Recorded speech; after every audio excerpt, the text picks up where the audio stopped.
ओम भगवते वासुदेवाय नमः। ब्रह्मा जी कहने लगे, हे यम, इसमें क्या आश्चर्य की बात है? क्यों दुखी होते हो? सद्गुणों से ईर्ष्या करना मरणांतक होता है। उसके उच्चारण मात्र से ही परम पद की प्राप्ति होती है। फिर राजा के शासन से विष्णु लोक क्यों नहीं जाए? जिनकी जिह्वा पर हरि के दो ये अक्षर विराजमान हैं, वो जो विष्णु भगवान को प्रणाम करते हैं, शरणम करते हैं और उनके गुणों अनुदान गान करते हैं, उनको अश्वमेघ यज्ञों के समान फल मिलता है। संपूर्ण पाप दूर हो जाते हैं। भगवान प्रसन्न होने से विष्णुलोक प्राप्त कर सायुग जंत प्राप्त करते हैं। यज्ञ करने वाले कुरुक्षेत्र या सरस्वती में स्नान करने वालों को तो फिर से जन्म लेना पड़ता है, परंतु वैशाख मास में जो माधव भगवान के धर्मों का पालन करता है, उन पर विष्णु भगवान प्रसन्न होकर सदा उनकी सहायता करते हैं। हे सोरे, उस राजा का प्रभाव मेरे वश में नहीं है, क्योंकि वासुदेव भगवान के भक्तों का अशुभ नहीं कहीं नहीं होता। उनको जन्म मृत्यु जरा व्याधि आदि भय नहीं सतावे। स्वामी के नियुक्त कार्य करने पर देहधारियों को कुछ अपराध नहीं होता है।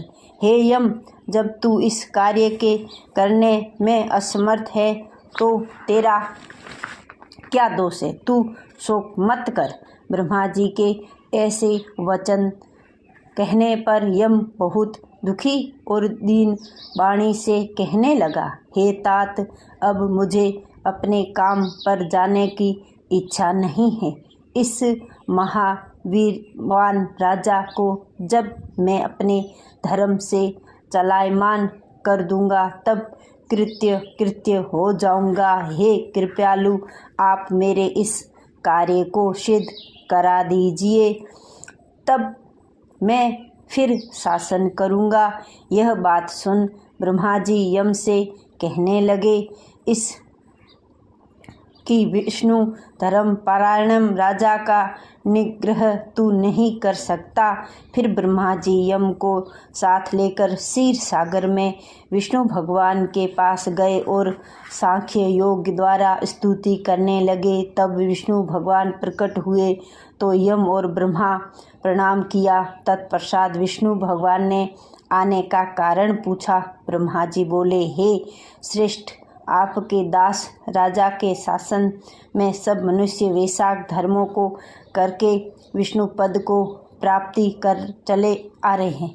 इसी कारण यमपुरी शून्य हो गई है। इससे अत्यंत दुखी होकर यह यम राजा से युद्ध करने गया था और उनको मारने का दंड उठाया। तब आपके चक्र ने उसे परास्त कर दिया तो वह दुखी होकर मेरे पास आया। हम आपके महात्मा भक्तों को दंड देने के सामर्थ्य नहीं रखते हैं, अतः हे महाविभो, हम आपकी शरण में आए हैं। इसीलिए हे प्रभो, उस राजा को दंड देकर आप अपने यम की रक्षा करिए। ब्रह्मा के ये वाक्य सुनकर श्री हरि विष्णु भगवान हंसे और ब्रह्मा जी और यम से बोले, मैं लक्ष्मी तथा प्राण और देह श्री वस्त कौस्तुभमणि तथा वैजंती माला, श्वेत दीप, वैकुंठ, क्षीर सागर, शेष और गरुड़ का त्याग कर सकता हूँ, परंतु ऐसे भक्तों को कदापि नहीं त्याग सकता जिन्होंने मेरे लिए संपूर्ण भोग त्याग दिए हैं, प्राण छोड़ दिए हैं, मुझ पर ही अपनी आत्मा को लगा दिया है। उन्हें मैं कैसे छोड़ सकता हूँ? अतः हे यम, मैं तेरे दुख को दूर करने का उपाय बताता हूँ। उस राजा को मैंने 10 सहस्त्र वर्ष की आयु दी है, उसमें से 8 सहस्त्र वर्ष बीत गए हैं। अब 2 सहस्र वर्ष ही आयु भोगकर वो मेरी सायुक्त भक्ति को प्राप्त हो जाएगा। तब एक वैन नाम का राजा बड़ा दुराचारी होगा। वह सब वेदांत धर्मों का लोप कर देता है। वह वैशाख के धर्म भी नष्ट हो जाएंगे। फिर अपने ही पाप से वे जल जाएगा। तब वे पृथु का रूप धारण करके पुनः धर्मों की स्थापना करेगा और वैशाखोत्पात धर्म मनुष्य से कराऊंगा। इस प्रकार हे यम तेरे कार्य की सिद्धि हो जाएगी। तू खेद मत कर। वैशाख के धर्म से निष्ठ महात्माओं द्वारा इस वैशाख मास में भी तुम्हें भाग प्राप्त होगा। राजा से भी तेरा भाग तुझे मिलेगा। तू ज्ञान को छोड़कर पराक्रम प्राप्त होने में योग बन। जो मनुष्य पृथ्वी में तेरे उपदेश से प्रतिदिन स्नान, अर्घ, जल, कुंभ, दही अनादि का दान ना करे, उनके लिए सब कर्म निष्फल हो जाएंगे। अतः तू उस राजा के ऊपर क्रोध का त्याग कर दे। वह राजा तेरा भाग देगा, क्योंकि वह मेरा अत्यंत भक्त है। और जो कोई प्राणी तेरा भाग देकर वैशाख धर्मों से वृत्त हो, उससे धर्म में तू विघ्न मत करना। जो धर्म के पालन करता तुम्हें छोड़ केवल मेरा ही भजन करे, उसको तुम मेरी आज्ञा से अवश्य दंड देना। उस राजा से तुम्हें भाग दिलाने के लिए मैं अभी सुतंत को भेजता हूँ। वह वहाँ जाकर तुम्हें तुम्हारा भाग दिलाएगा। तब भगवान ने यम के सामने ही राजा को समझाने के लिए सुदंत को भेज दिया, जो राजा को समझाकर पुनः भगवान के पास आ गया। ऐसा यम को आश्वासन देकर विष्णु भगवान वही अंतर्ध्यान हो गए तथा ब्रह्मा जी यम को समझाकर आज्ञा देकर चले गए। यम भी कुछ प्रसन्न और अपनी पुरी को चला गया। फिर सुपंत की आज्ञा पर राजा ने अपने राज्य में सारी प्रजा को प्रतिदिन यम के निमित्त स्नान, अर्घ देने की तथा वैशाख के धर्मों में यम को भाग देने की सूचना करा दी। अगर जो कोई यमराज का भाग नहीं देगा, उसके वैशाख में दिए गए धर्मों को यमराज स्वयं ले जाएगा। वैशाख की पूर्णमासी के दिन पहले धर्मराज के लिए जल का घड़ा, दही तथा अन्न दान करना चाहिए। फिर पितरों के लिए, फिर गुरु के निमित्त, पीछे जनार्दन मधुसूदन भगवान के निमित्त उनकी प्रतिमा बनाकर धर्म के चलाने वाले गरीब ब्राह्मणों को शीतल जल, दही, अन्न, तांबुल, दक्षिणा और फल कांसे के पात्र में रखकर अर्पण करने चाहिए। और राजा स्वयं भी ऐसा ही करने लगा। तत्पश्चात राजा अपनी शेष आयु को पूरी कर यष्ट योग पुत्र पौत्रादि समेत वैकुंठ को चला गया। फिर वेन नाम का एक महानीच राजा हुआ। उसने सब धर्म तथा वैशाख धर्मों को लोप कर दिया। अतः सब प्राणी धर्मों को करना भूल गए। इसी कारण वैशाख गोत्र धर्म बहुत प्रसिद्ध नहीं रहा। विष्णु भगवान के कोई विरले भक्त ही इस धर्मों को जानते हैं। श्री सूत जी कहने लगे, मेष की संक्रांति में वैशाख मास में प्रातःकाल स्नान कर मधुसूदन भगवान का पूजन करके जो इस मनोहर कथा को सुनते हैं तथा सीधे वैकुंठ लोक को जाते हैं, जो दुर्बुद्धि होती है वह भी कथा छोड़कर अन्य काम करने में लग जाते हैं।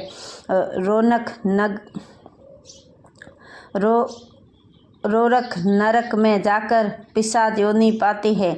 यहाँ पर हम सब प्राचीन इतिहास कहते हैं, जो पाप दूर कर पवित्र चरित्र है।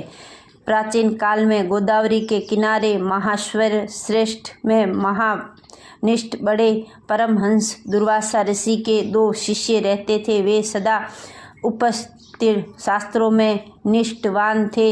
उन्हें किसी से कुछ अपेक्षा नहीं थी। भीख मांगकर जो कुछ मिलता उसी को खाकर पर्वत की गुफा में रहते थे। ये दोनों दोनों तीनों लोक में सत्यनिष्ठ और तपोनिष्ठ नामों से विख्यात हुए।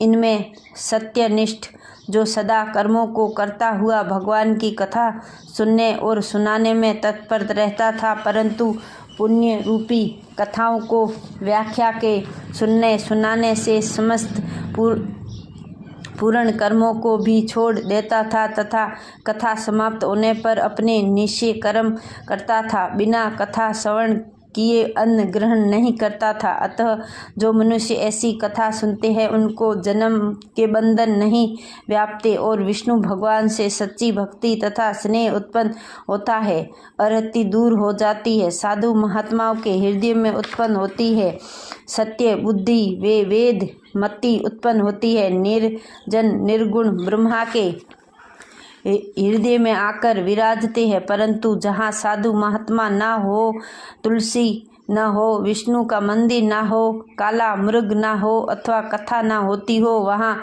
यदि साक्षात गंगा जी का किनारा भी हो तो भी उसे त्याग देना चाहिए। वहाँ का मरा हुआ प्राणी 100 जन्म तक कुकर योनि पाता है अथवा तांत्र नरक में पड़ता है। ऐसा उपनिषद विचार कर भी मुनिवर सदा विष्णु के भक्ति में ही कथा श्रवण करने में तत्पर रहता था, मगर दूसरा जो तपोनिष्ठ था न वो जिह्वा से विष्णु तथा कथा न कानों से सुनता था।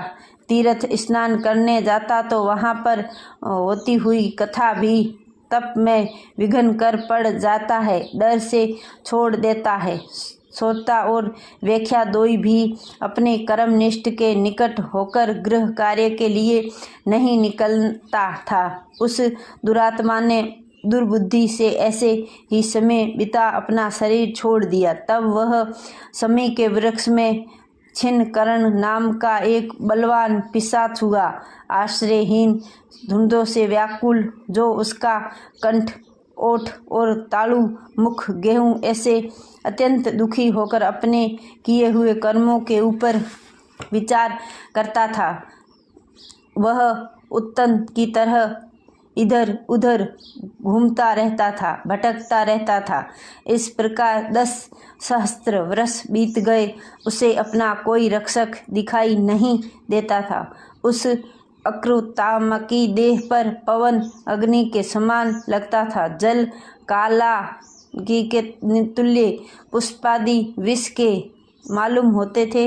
इस प्रकार वह यह सुनसान वन में साधु संग तथा कथा से रहित स्थान में भटकता रहा। कदाचित देव योग से सत्यनिष्ठ पेठी नसीपुरी से आया मार्ग, उसमें धुंधा से अत्यंत पीड़िता और अत्यंत दुखी छिन्नकरण नामक पिशाच को देखा। उसे देखकर मुनिवर कहने लगे, डर मत, तू कौन है? तेरी यह दशा कैसे हुई? अब मैं आगे तुम्हें दुख नहीं होने दूंगा। सत्यनिष्ठ के ऐसे आश्वासन देते हुए छिन्नकरण अत्यंत व्याकुल हो कहने लगा, हे प्रभु, मैं दुर्वासा का शिष्य तपोनिष्ठ नाम का यति हूँ। मैं महाश्वर क्षेत्र का निवासी हूँ। कर्मों के लोभ के जाने के भय से अपनी दुर्बुद्धि के कारण महात्मा द्वारा कड़ी विष्णु कथा का आदर नहीं किया। उसी कर्म के घोर परिणाम से मेरी मृत्यु हो गई और छिन्नकरण नामक पिशाच बन दुख से अत्यंत व्याकुल हुआ हूँ। आज मेरा भाग्य फिर गया और उस ऊपर सब देवता, गुरु तथा साधु संतुष्ट है। हरि भगवान मेरे ऊपर प्रसन्न है तो आपके दर्शन हो गए। इस प्रकार छिन्नकरण त्राही त्राही त्राही करता हुआ चरणों पर गिर पड़ा। तब महातपस्वी सत्यनिष्ठ ने उसे दोनों हाथों से उठा कर अपने सुकृत का पुण्य वैशाख महत्व को श्रवण भर का फल दिया। उससे उसके पाप तत्काल दूर हो गए और पिशाच की योनि छोड़ दी और दिव्य देह धारण कर महामुनि की परिक्रमा कर प्रणाम कर दिव्य विमान में बैठकर विष्णु लोक को गया और सत्यनिष्ठ पेठी नसी पुरी को गया तथा बारंबार महत्व स्वर्ण की चिंता करने लगा। श्री सूत जी बोले, जहाँ शुभ फल देने वाली, सब लोगों के पाप दूर करने वाली विष्णु भगवान की कथा होती है, वहाँ सब तीर्थ और अनेक क्षेत्र आ जाते हैं तथा वहाँ निवासियों की मुक्ति प्राप्त होती है, इसमें कोई संदेह नहीं है। श्री सूत जी बोले, हे राजन, मधुसूदन भगवान के प्यारे पापनाशक वैशाख महत्व का फल और सुनो। प्राचीन काल में पांचाल देश के पुण्यशील और बुद्धिमान भूरियश का पुत्र परुयुष था। पिता के मरने पर वह राजा हुआ। यह बहुत सूरवीर, उदार, धनु विद्या में बड़ा प्रतापी और धर्म पूर्वक पृथ्वी पर शासन करता था, परंतु पूर्व जन्म में उसने जलदान नहीं किया। इस पाप के मारे कुछ काल में उसकी सब संपत्ति नष्ट हो गई। उसे बलहीन जान सब उसके वेरी अनेक राजा आए और उसे युद्ध से जीत लिया। राजा परास्त होकर शीशनी रानी और धारित्री गण साथ ले जहाँ का मार्ग कोई नहीं जानता था, ऐसे पहाड़ की कंदरा में घुस गया और 13 वर्ष व्यतीत हो गए। एक दिन अपने सदगुरु को सोचता हुआ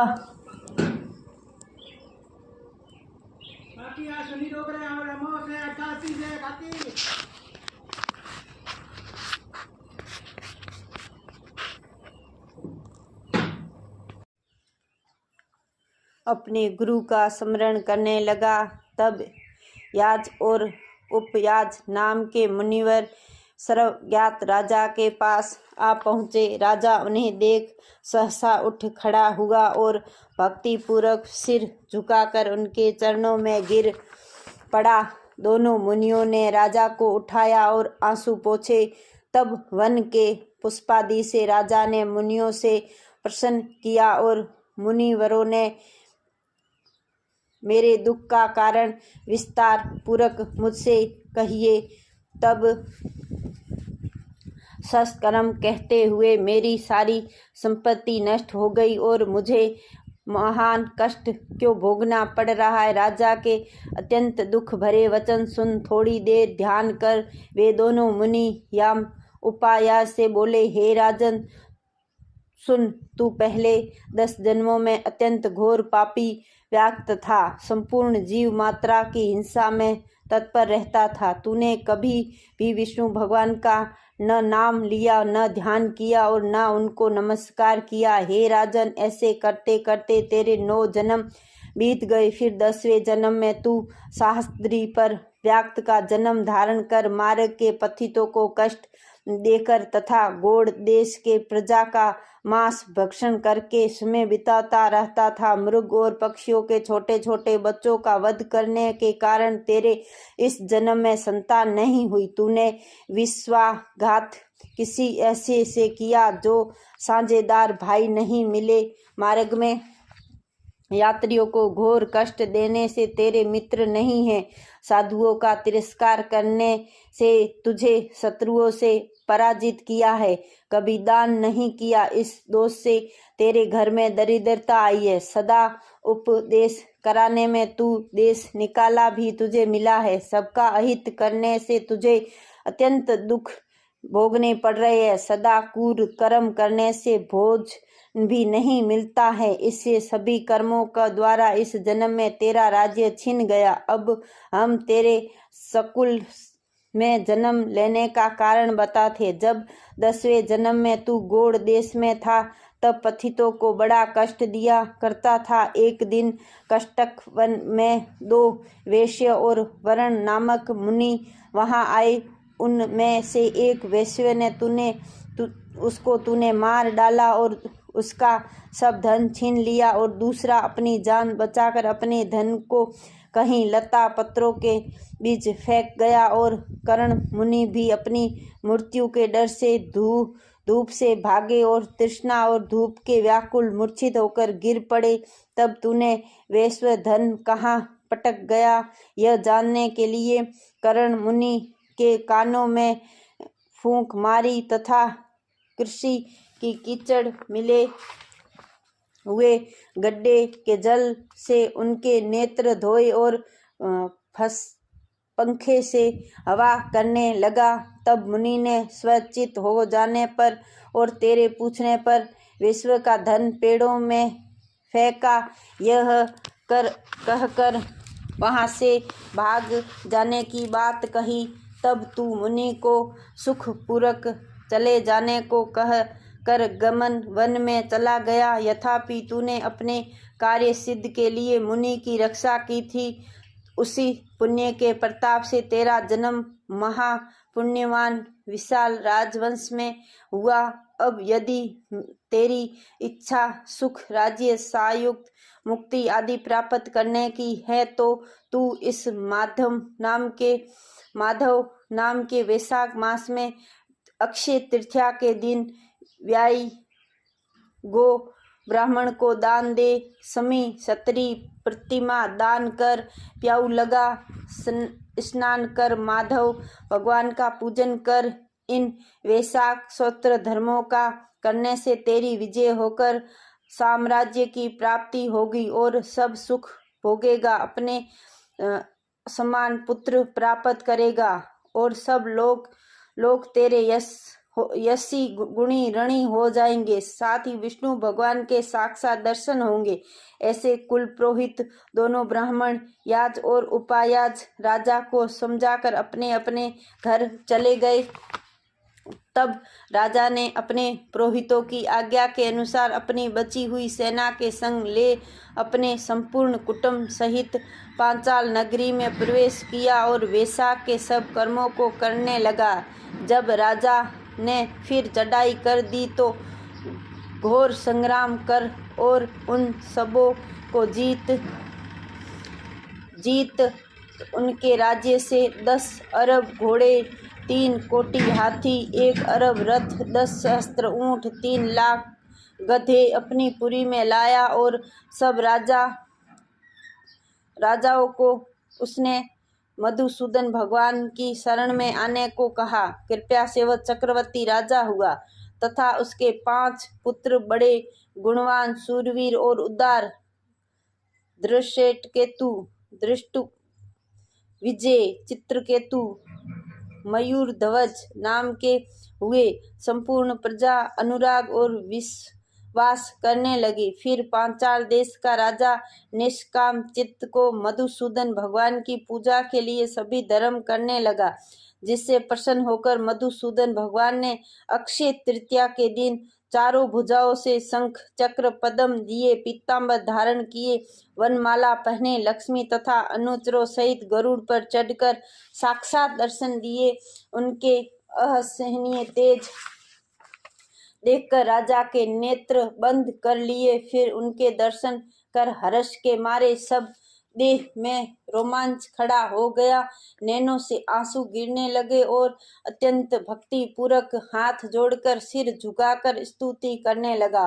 ओम भगवते वासुदेवाय नमः। ओम भगवते वासुदेवाय नमः।